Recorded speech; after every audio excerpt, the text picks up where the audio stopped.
So we are standing in the extremely old barn that we bought with our extremely old farmhouse. This barn, obviously, as you can see, it needs some help. We will get to that. Unfortunately, the house comes first. But the bones are still good, so we are going to be able to fix it for the most part. But for now, I kind of just wanted to show you guys inside it and how it's set up and explain stuff to you, because I have been functioning in this barn since I was a small child. So in this barn, we used to raise our market steers for our 4-H show projects.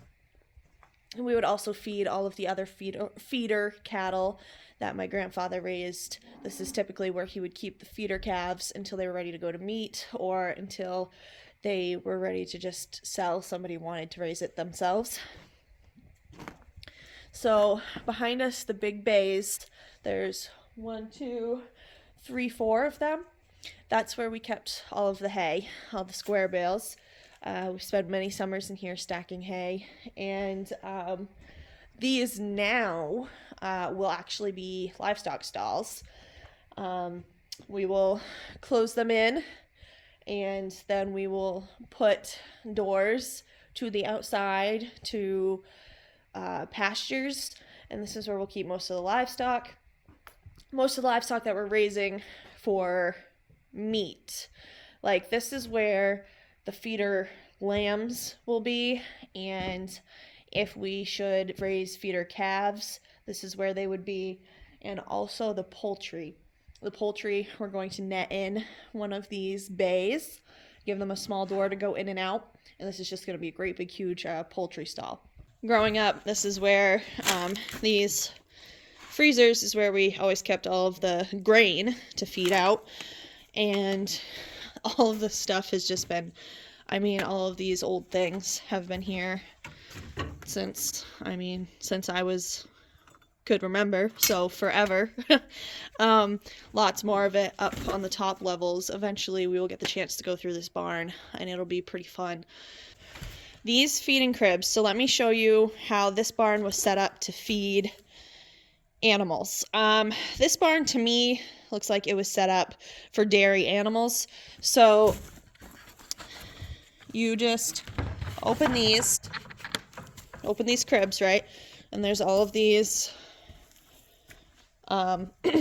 stalls where the cattle would line up, and we would put hay, shove a ton of hay in there, put their grain on top of the hay, close it back up, and that's how we fed cattle. And you see all these stalls, and it goes the whole length of the barn, except for down there is like a full closed-in stall with a gate. So that's how this barn was set up to feed cattle, and all of these stalls had a chain necktie. And we actually used to use those growing up. The cattle would get in here, and while they were eating, we'd put the chain around their neck, tie them up, and there they'd be. And we could handle them, do whatever we needed to do, put the weight tape on them. So this barn has been through a lot. It's been through a lot of cattle. It's been through a lot of everything. This is the old door. So this door opens, and you can go through to the other side of the barn. It locks from both sides. Right now it's locked from the other side, so it won't open, but it also locks from this side. It definitely needs some revitalization. It needs some love and some care, which it will get eventually. Like I said, house comes first. That's where the humans live, and there's other places to put the livestock this summer until our operation is big enough to need these big stalls. Hey guys, so we are back in the house, and what you're watching me do right now is I'm working on painting the end of the hallway. There's a little room space at the end of the hallway that's actually going to be our walk-in pantry, and that's just something that just needs to be quickly painted. Nothing special done. We're not being super particular down here because it's all going to be shelving. And there's other spots of the house that need us to be particular. So this space just needs to be painted and touched up and fresh flooring put down, and then it will be ready to go.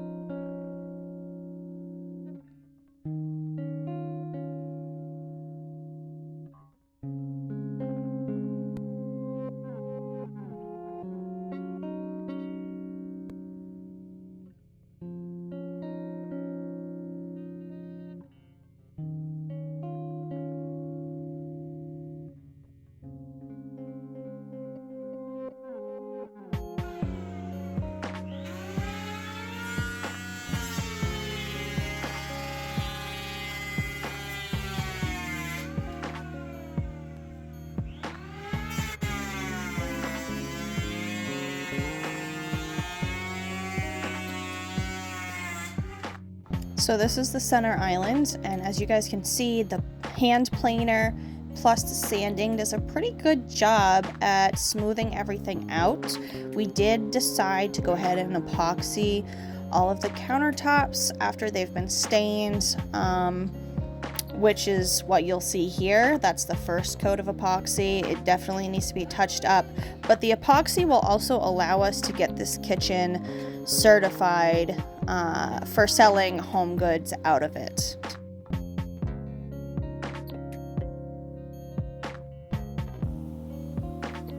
I wanted to show you guys this old crock that I found in my great-grandmother's stuff. We're still going through a bunch of her stuff, but really beautiful, and it has the cover, and you can see some of the other things that we've found so far. Just really cool items. So I totally recorded a video telling you guys what these were, and my phone froze up apparently and never recorded the whole video, so I'm just gonna have to voice over it.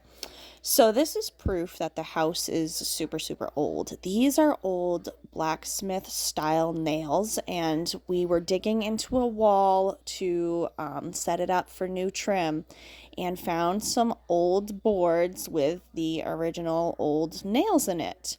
And this is so cool to find. We plan on keeping these. There was 3 nails in this board, and we're going to keep them and use them somewhere in the house, whether we make a hanger out of them or use them as some sort of decor. Really cool to find, really cool to see how the original structure was built, and I hope that you guys enjoy this find just as much as we do.